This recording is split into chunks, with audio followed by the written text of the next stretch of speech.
വിശുദ്ധ യൗസേപ്പ് മാതൃകാ തൊഴിലാളി. വിശുദ്ധ യൗസേപ്പ് വിശ്വകർമാവിന്റെ ജോലിയാണ് നിർവഹിച്ചിരുന്നത്. അദ്ദേഹം ദാവീദിന്റെ രാജവംശത്തിലാണ് ജനിച്ചതെങ്കിലും ഒരു ആശാരിയുടെ ജോലി ചെയ്യുന്നതിന് വൈമുഖ്യം പ്രദർശിപ്പിച്ചില്ല. വിശുദ്ധ യൗസേപ്പ് ജോലി ചെയ്തത് കേവലം സാമ്പത്തിക നേട്ടങ്ങൾക്കു വേണ്ടി മാത്രമല്ല, പ്രത്യുത സ്വസഹോദരങ്ങൾക്ക് സേവനമർപ്പിക്കുക എന്ന ലക്ഷ്യവും വിശുദ്ധ യൗസേപ്പിനുണ്ടായിരുന്നു. മനുഷ്യന്റെ പരിത്രാണ പരിപാടിയിൽ തൊഴിലിനും സ്ഥാനമുണ്ട്. അതു നമ്മെ മനസ്സിലാക്കുന്നതിനു വേണ്ടിയാണ് ദൈവകുമാരനും അവിടുത്തെ വളർത്തുപിതാവും ഒരു തച്ചന്റെ ജോലി ചെയ്തത്. ജോലി നമ്മെ പവിത്രീകരിക്കുന്ന ഒരു കൂദാശയാണ്.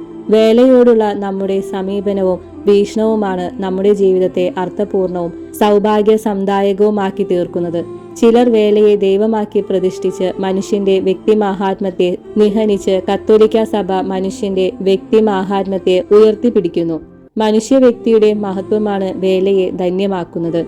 ക്രിസ്തുവിന്റെ ജീവിത മരണോത്ഥാനങ്ങളുടെ വെളിച്ചത്തിൽ വേലയെ വിലയിരുത്തണം. വേലയുടെ സാമൂഹ്യമായ മൂല്യം കണക്കിലെടുക്കേണ്ടിയിരിക്കുന്നു. തൊഴിലാളികൾക്ക് ന്യായമായ കൂലി കൊടുക്കേണ്ടത് ആവശ്യമാണ്. എന്നാൽ സംഘടിത തൊഴിലാളി വർഗം തൊഴിലിനെ സമരായുധമായി ഉപയോഗിച്ച് അതിന്റെ മാഹാത്മ്യത്തെ കളഞ്ഞു കുളിക്കരുത്.